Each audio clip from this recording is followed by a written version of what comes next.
আচ্ছা মা, আজকে একটা সত্যি কথা বলো তো, আমি কি তোমারই পেটের সন্তান? হ্যাঁ। কেন সন্দেহ হচ্ছে তোর? না, সন্দেহ হবে কেন? আমি এমনি তোমাকে জিজ্ঞেস করলাম একটা কারণে। আরে কি এমন কারণ যে হঠাৎ করে এরকম হাতধাতিক প্রশ্ন আমাকে করে বসলি?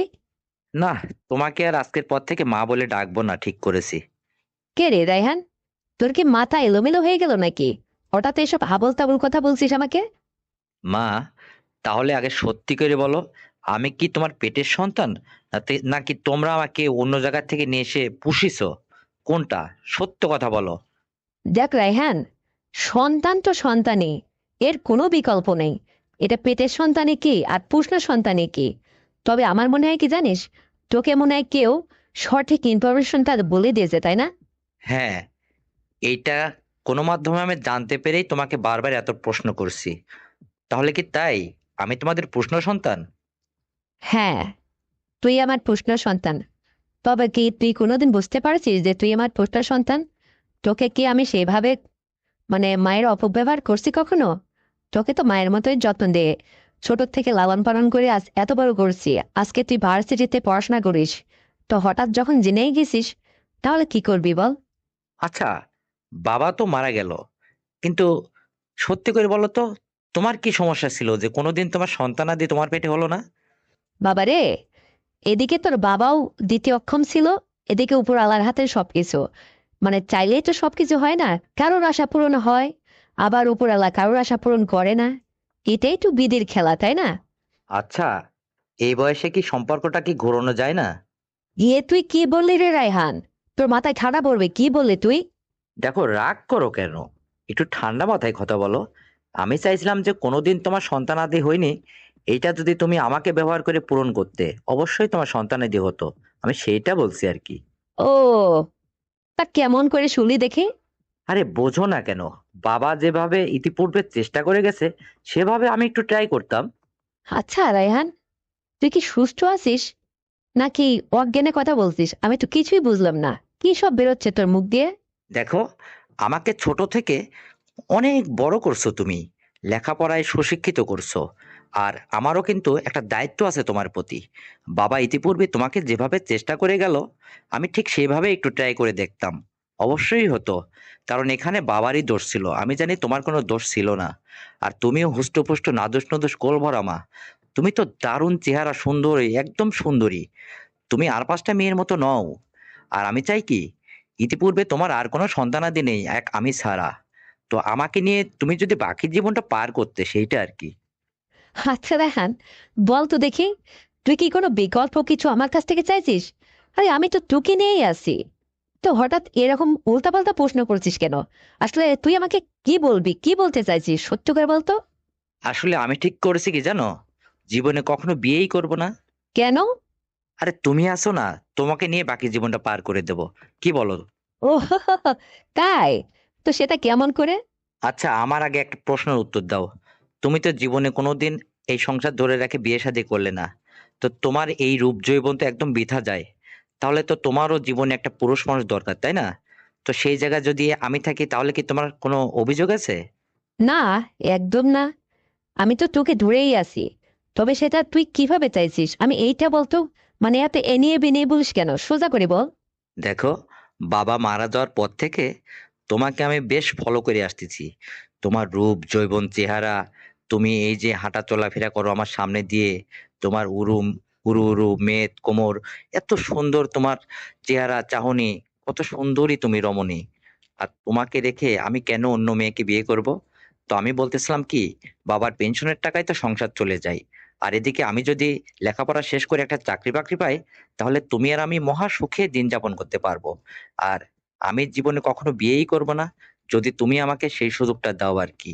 তোমার কোনোদিন সন্তানের অভাব হবে না, আমি বছরে বছরে একটা করে সন্তান দেব। তুমি তো বাবার কাছ থেকে জীবনে কিছুই পাইলে না, তাই তো আমাকে পুষেছো, তাই না? তুই কি সত্যি আমাকে সন্ধান দিতে পারবি? হ্যাঁ, তুমি যদি চাও, একবার ট্রাই করে দেখোই না। আমি জানি 100% হবেই। মোর জ্বালা। আচ্ছা রেহান, তাহলে তুই বাড়িতে কবে আসছিস আগে তাই বল। আরে আমি তো তোমার কথার অপেক্ষায় চেয়ে আছি। তুমি যদি বলো, আমি আজকেই রাতের ট্রেনে গাড়িতে উঠবো। বলো না। রায়হান, সত্যি কি তুই আমাকে পছন্দ করিস? মানে আমার সমস্ত কিছু দেখে কি তোর ভাল লাগে, পছন্দ হয়? কিছু করতে মন চায় তোর? দেখো, আমি যেদিন থেকে জানতে পেরেছি যে আমি তোমার পোষা সন্তান, সেদিন থেকেই ঠিক তোমাকে নিয়ে আলাদা একটা চিন্তা ভাবনা করা শুরু করছি। তোমাকে জল্পনায় কল্পনায় অনেক কিছু চিন্তার পাহাড় বাঁধছি। তোমাকে নিয়ে সংসার করব, তোমাকে নিয়েই করব, সেই করব। বুঝতে পেরেছো? কিরে রেহান, তলে তলে এত দূর? হ্যাঁ, বলিস কি? আমাকে নিয়ে এই সমস্ত চিন্তা ভাবনা তোর কবে থেকে আসলো? আর এতদিন বলিসনি কেন রে? আমি তো অনাহারে আছি। আমি কি করে যে মা হয়ে তোকে এই কথাটা বলে, তুই বুঝিস না এটা? আরে বাবা, আমিও তো তোমাকে বলতে সাহস পাচ্ছিলাম না, তাই তো এতদিন বলতে পারিনি। দেখ রেহান, এতদিন আমি বেগুনের বর্জায় ছিলাম। তাহলে তুই কি তোর বাবার মতো আমাকে ঠিকঠাক মতো চালাতে পারবি তো? আরে তার চেয়ে বেশি না দিতে পারলে আমার টাকা ফেরত যাও, আমি তোমাকে গ্যারান্টি দিয়ে বললাম। তাই নাকি? তাহলে বাবা তুই আজকে টেনে চলে আয় না। আমার আর দর্শ হয়েছে না জানিস। তোর কথা শুনে আমার কি ভালো লাগতেছে। এ তুই কি শোনালি আমারে? দেখ, আমি কত কষ্টে অনাহারে আছি, দিন কাটাচ্ছি। এটা তো আমি কাউকে বলতে পারি না রে বাবা। আর তুই যখন আজকে নিজের থেকে এটা বলছিস, আর আমাকে দেখে যখন তোর এতই পছন্দ হয়েছে, ভালো লাগছে সবকিছু দেখে, তাহলে আর দেরি নয়, তুই আজকে টেনে চলে আয়। দেখ, কালকে থেকে আমাদের জীবনযাপন উল্টাপাল্টা শুরু, বুঝতে পারছিস? আমি তোর কথাতে খুশি হয়ে তোর সঙ্গে এই যে কথা বলতেছি, আসলে এতদিন তো ছেলে রূপে কথা বলছি, এখন থেকে আর ছেলে নয়। বুঝতে পারছিস? সম্পূর্ণটা উল্টে। কারণ তুই তো আর আমার পেটের সন্তান না। তোর সঙ্গে এটা করা যেতেই পারে, কোনো প্রবলেমই না। তুই শোন, তোর সঙ্গে কথা বলতে বলতে আমার কি হয়েছে জানিস? কেন, কি হয়েছে? নদীতে জোয়ার উঠছে। সবকিছু যেন এলোপাতাড়ি হয়ে যাচ্ছে। তাই নাকি? বলো কি? তাহলে শোনো, আমি কিন্তু আজকেই রাতে ট্রেনে চলে আসতেছি, এখনই আমি সবকিছু গোছগাছ করে নিচ্ছি। তুমি তৈরি থেকো। শোন ভাইহান, তাহলে ওই যে আমার যে কাজের বেটি আছে, ওকে আমি ছুটি দিয়ে দিলাম কিন্তু 1 মাসের। কেন? ওকে ছুটি দিলে রান্না বান্না করবে কে? আরে রান্না বান্না আমি তোকে নিজ হাতে করে খাওয়াবো। আর ও থাকলে আমাদের দুজনের চলাফেরার সমস্যা হবে, বুঝিস না? তোকে তো আমার বাড়িটার মধ্যে যখন একলা পাবো, অনেক কিছু কখন কি তোর মনের মধ্যে চাইবে, নতুন নতুন জীবন শুরু করতে যাচ্ছি, বুঝিস না এটা? আমাদের মধ্যেও খানা খাই ডিস্টার্ব হয়ে দাঁড়াবে। এই জন্য ওকে তাড়াই দিচ্ছি। নিজ হাতে তোকে সবকিছু আদর যত্ন করে খাওয়াবো। বুঝতে পারলি? ও, এই কথা। হ্যাঁ, আচ্ছা ঠিক আছে, তাহলে ওকে বিদায় করে দাও। আচ্ছা রেহান, তোর কি আমাকে শাড়ি পরে দেখতে ভালো লাগে, না সালোয়ার কামিজ পরে দেখতে ভালো লাগে, কোনটা?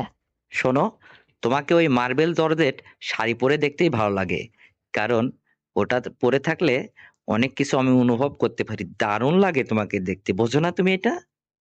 আচ্ছা, তুই যখন যেভাবে আমাকে দেখতে চাইবে, সেইভাবে আমি তোকে সাজুগুজু করে নতুন নতুন ড্রেস পরে তোকে দেখাবো। তুই যেন খুশি থাকিস, আমাকে দেখে যেন মুগ্ধ হোস, এখন থেকে আমি তাই চাইবো। আসলে তোকে খুশি করাটাই এখন আমার কাজ। আর দেখ, যখন বাড়িতে আসবে, আমার সঙ্গে ওইটা করতে যাবে, আমার আসলে এক রাতে 2 থেকে 3 বারের ছাড়া হবেই না।